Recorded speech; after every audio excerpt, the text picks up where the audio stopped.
Hey, welcome to another episode of Doing Real Estate Smart, real estate education for common buyers and sellers. My name is Rick, and in this episode we're going to be covering who pays your realtor.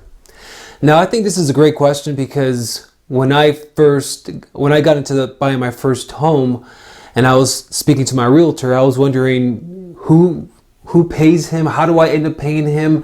How does all this work?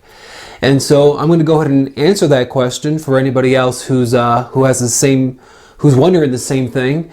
So when it comes down to a real estate transaction, it's quite simple, and I'm going to be focusing more on the residential part of it, but most real estate transactions work this way.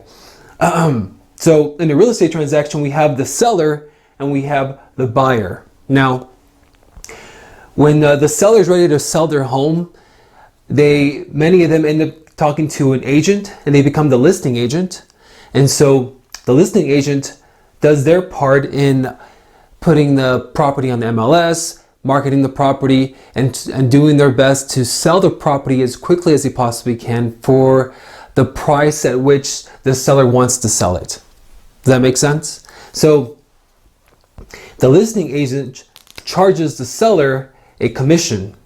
Here in Colorado Springs, the average commission is about 6%. It doesn't always have to be this. This percentage is negotiable, but it's just an average commissions percentage that is charged here in the Colorado Springs area. Now, then we get onto the buyer side. On the buyer side, when a buyer is ready to purchase a home, they many times hire an agent who becomes their buying agent or the buyer's agent.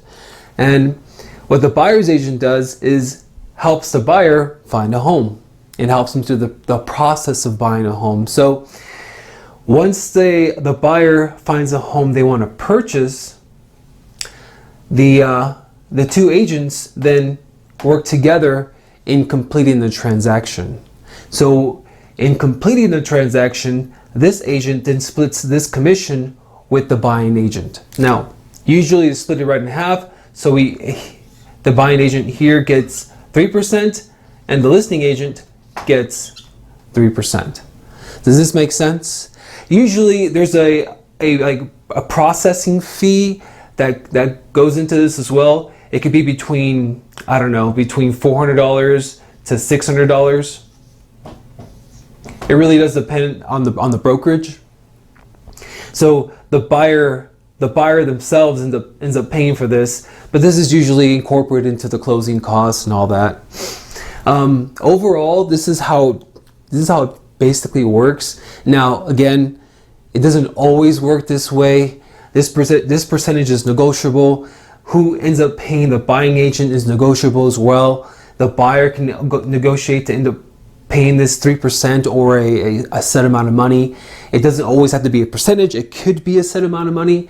Or there could be a third party who ends up paying the buying agent. Usually the listing agent is paid by the seller.